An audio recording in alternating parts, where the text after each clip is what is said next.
안녕하세요, 서영주입니다.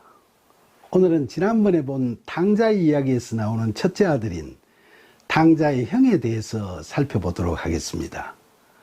탕자의 형은 과연 어떤 사람이고 그를 통해서 볼 수 있는 우리의 모습은 과연 어떤 모습일까요? 동생 탕자가 집으로 돌아온 날 그 형은 그날도 밭에서 일하고 집으로 돌아왔는데 집에서 풍악 소리가 나는 걸 듣고 종에게 무슨 일이냐고 물었죠. 그러자 종은 둘째 도련님이 돌아와서 주인님이 그를 기쁘게 맞아들이시고 살찐 송아지를 잡아 식구들과 잔치를 벌이고 있다고 했죠. 그 말을 들은 큰아들은 집을 나가 허랑방탕한 생활로 재산을 죄다 탕진해버린 동생이 뭐가 그리 예쁘다고 잔치까지 벌리나 하고 화가 머리 끝까지 치밀어 올라서 집으로 들어가기조차 싫었는데 그때 그의 아버지가 나와서 그에게 들어오라고 권합니다. 그러자 큰아들은 대드는 말투로 제가 여러 해 아버지를 섬기면서 한 번도 명을 어긴 적이 없었는데 그런 제게는 염소 새끼 한 마리라도 줘서 제 친구들과 즐기게 하신 일이 있습니까? 그런데 아버지께서 물려주신 재물을 장녀들과 어울려 모조리 탕진해버린 못된 동생이 돌아왔다고 이렇게 살찐 송아지를 잡아 잔치를 벌이시다니 이게 말이 됩니까? 라고 분노에 찬 불평을 늘어놓았죠. 그러자 그 아버지는 큰아들에게 얘야 너는 항상 나와 함께 있으니까 내 것이 다 너의 것이지 라고 달래면서 너희 동생은 죽었다가 살아났고 내가 잃었다가 다시 얻었으니까 우리가 즐거워하고 기뻐하는 게 마땅하지 않겠니 하고 말했습니다. 오늘 이 이야기에 등장하는 큰아들은 과연 어떤 유형의 사람을 상징하고 있나요? 이 큰아들을 보면 유대 바리새인들이 떠오르지 않습니까? 사실 그는 아버지의 뜻에 맞게 사는 게 어떤 걸까 하고 평소에 늘 생각하면서 자신이 생각하는 아버지의 뜻에 맞춰서 열심히 착실하게 살아왔고 그는 남들 보기에도 효자였죠. 그는 동생처럼 허랑방탕하게 살지도 않았고 친구들을 만나 노는 데 빠지기보다는 매일 밭에 나가 열심히 일하면서 누가 보더라도 착실하게 살았던 겁니다. 그런데 이걸 보면 예수님께서 말씀하신 바리새인과 세리의 비유에서 나오는 바리새인의 자기 과시의 말이 생각나죠. 누가 봐도 겉으로는 신실한 것처럼 보이는 그 바리새인은 성전에 올라가 기도하면서 하나님, 저는 남의 돈을 뜯어먹는 토색질이나 불이나 간음을 자행하는 그런 자들과 같지 않고 일주일에 2번씩 금식하고 또 소득의 11조를 드리나이다 하며 자기의 의를 내세웁니다. 철저하게 율법주의적인 신앙관에 젖어 있는 모습이죠. 이처럼 바리새인 같은 삶을 살던 큰아들은 집을 나가 허랑방탕하게 살던 동생을 너무나도 과분하게 맞아들이고 잔치까지 벌리고 있는 아버지를 보면서 그만 분노를 참지 못하고 표현해버리고 말았던 거죠. 첫째로 그는 자신의 성실한 섬김에 대해서는 별다른 보상을 해주지도 않으면서 불효한 동생을 그처럼 지극정성으로 맞이하는 아버지에 대해서 크게 반발했죠.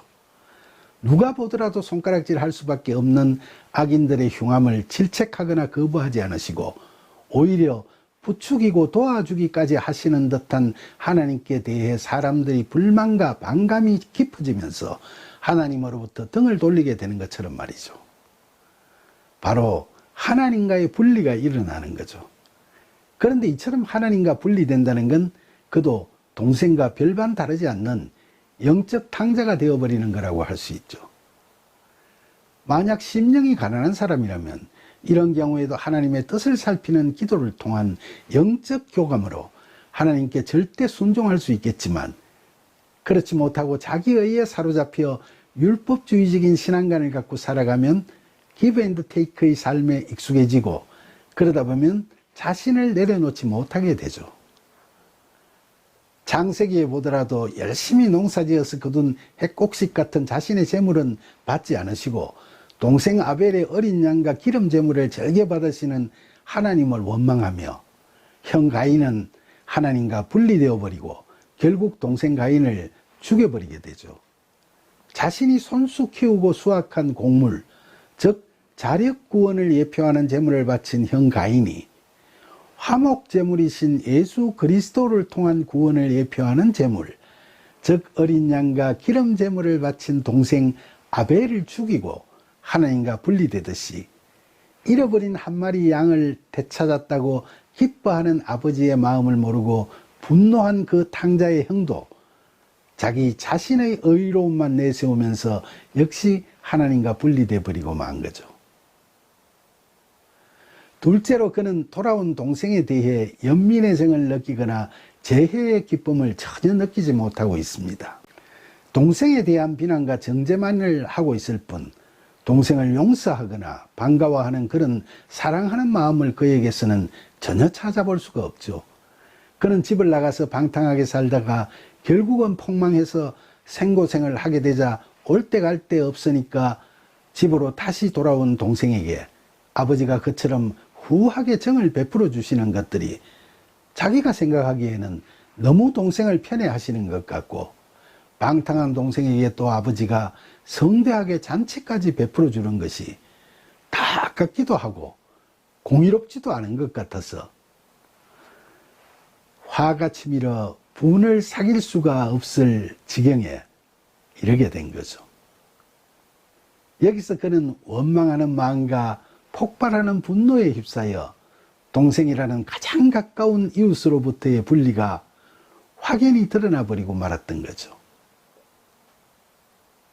셋째로는 그는 지금까지 자기 자신이 살아온 생활 방식을 후회하고 깊은 회의를 느끼게 되죠.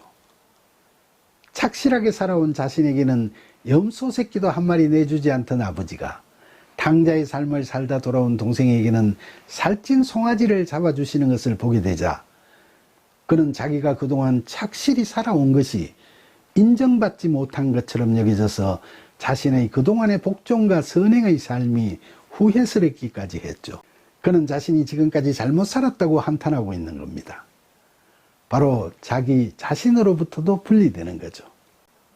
그런데 오늘날 우리들 중에서도 이런 갈등을 느끼며 살아가는 분들이 적지 않죠.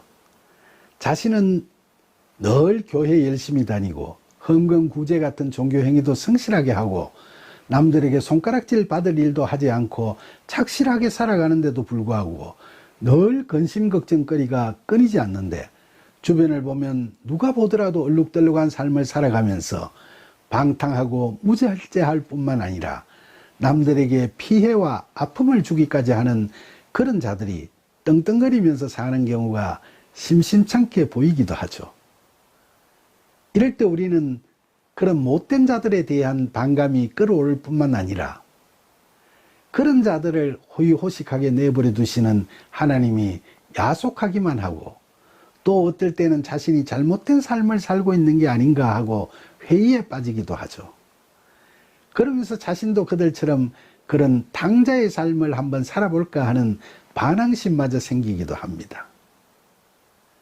그러나 이와 같은 세 가지의 분리를 일으키는 분노와 해한이 흔들리는 우리 마음 속에서 둥지를 틀려고 할 때, 우리는 오늘 이 탕자의 비유에서 불평하는 큰아들에게 그의 아버지가 얘야, 너는 항상 나와 함께 있으니까 내 것이 다 너희 것이라고 한 말을 꼭 기억할 필요가 있습니다.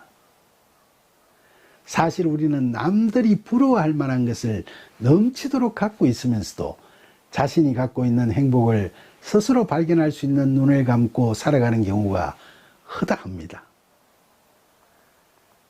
그래서 남의 행복은 확대해서 크게 보고 자신의 행복은 축소해서 작게 보죠. 자기 것에는 눈을 감고 사니까 자신의 행복은 아예 보이지 않을 수도 있죠. 그렇다 보니까 남을 과하게 부러워하면서 시기하고 때로는 정오하기까지 하며 자신의 현실에 실망하고 그게 쌓여서 불행을 자초하기도 하죠. 참 딱한 노릇이죠. 그러나 우리가 내 것이 다 너희 것이라는 그 아버지의 말씀을 늘 기억하면서 항상 감사하는 마음으로 살아간다면 성령께서는 그런 우리를 위로해 주시고 반드시 바른 길로 이끌어 가실 겁니다. 사도 바울은 로마상에서 너 원수가 줄이거든 먹이고 목마르거든 마시게 하라. 그리함으로 너가 숯불을 그의 머리에 쌓아 놓으리라. 악에게 지지 말고 선으로 악을 이기라고 이야기했습니다. 여기서 숯불을 머리에 쌓는다는 건 무슨 복수를 한다는 그런 의미는 아니고, 이건 원수를 회개하게 하는 걸 상징하는 고대 사회의 회개의식의 한 표현입니다. 따라서 우리가 바울이 권하는 대로 그리스도인으로서 선하게 살면 상대가 비록 원수나 악인이라 할지라도 우리의 착한 행실을 보고 그들도 뜨거운 마음으로 회심하게 된다는 거죠. 특히 당자 아버지가 큰아들에게 내 것이 다 너희 것이라고 하신 말씀에 대한 신앙적 확신과 하나님 나라의 자녀로서의 자부심 그리고 만족감이 있다면 세상 살면서 어떤 상황에 처한다 해도 시편 기자의 여호와는 나의 목자시니 내게 부족함이 없으리로다 라는 찬양이 신실하신 하나님 아버지를 향한 우리 자신의 찬양이 되지 않겠습니까? 그렇게 되면 우리는 세상적인 그 어떤 것도 부러울 게 없고 서운할 것도 없을 거며 또 원망스럽거나 답답할 것도 없을 거고 마음이 허탈하거나 아쉬울 것도 없겠죠. 그야말로 내가 세상을 이겼노라 라고 담대하게 외칠 수 있게 되는 겁니다. 사랑하는 여러분, 사도 바울은 사랑이신 하나님을 믿는 자가 항상 품고 있어야 할 사랑은 바로 오래 참고 시기하지 않고 자랑하지 않고 자기의 유익을 구하지 않고 성내지 않는 거라고 이야기했습니다. 그런데 당자의 형이 아버지와 아우에게 대하는 태도를 보면 분노를 참지도 못하고 동생을 시기하며 자기 잘한 것을 자랑하고 자기에게 상 주지 않는 걸 불평하며 동생을 위해 잔치를 벌이는 걸 화를 내고 있죠.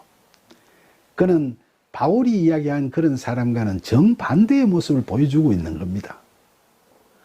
이처럼 외식과 위선으로 포장된 세상적 모범생으로 살다가 세속적으로 볼 때 자신이 대우받지 못한다고 생각되니까 분노와 회한을 참지 못하고 아버지에게 대들고 원망하고 빗나가버리는 그 또한 아우 못지않게 영적으로는 탕자라고 할 수 있겠죠.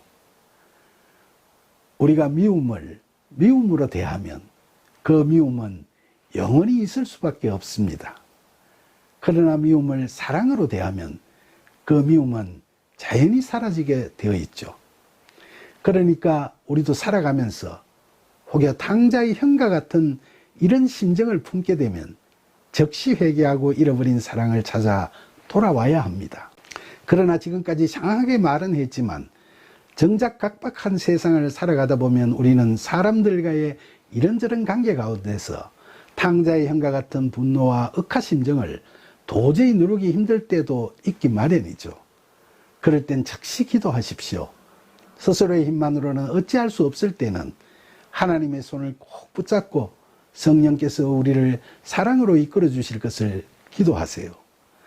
간절한 기도로 하나님을 찾으며 우리가 성령으로 충만해지면 우리 마음 안에 모든 분리의 사슬들은 다 끊어지고 허물어져 버릴 겁니다.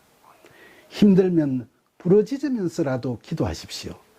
그리하면 내 것이 다 너희 것이다 하고 탕자의 형에게 한 그의 아버지의 말처럼 너희는 나의 백성이 되고 나는 너의 하나님이 되리라는 하나님의 음성이 미움을 사랑으로 바꾸는 능력이 되어 우리를 이끄실 겁니다. 이처럼 때로는 삶이 우리를 분노와 미움에 빠지게 할지라도 사랑이신 하나님과 결코 분리되지 않고 이웃은 물론 자기 자신과도 분리되지 않도록 늘 전심으로 기도하며 온전한 사랑과 믿음으로 살아가는 저와 여러분이 되기를 간절히 소망하면서 연약함으로 때때로 흔들리기도 하는 우리를 도우시고 이끄시는 예수님의 이름으로 기도드립니다. 아멘.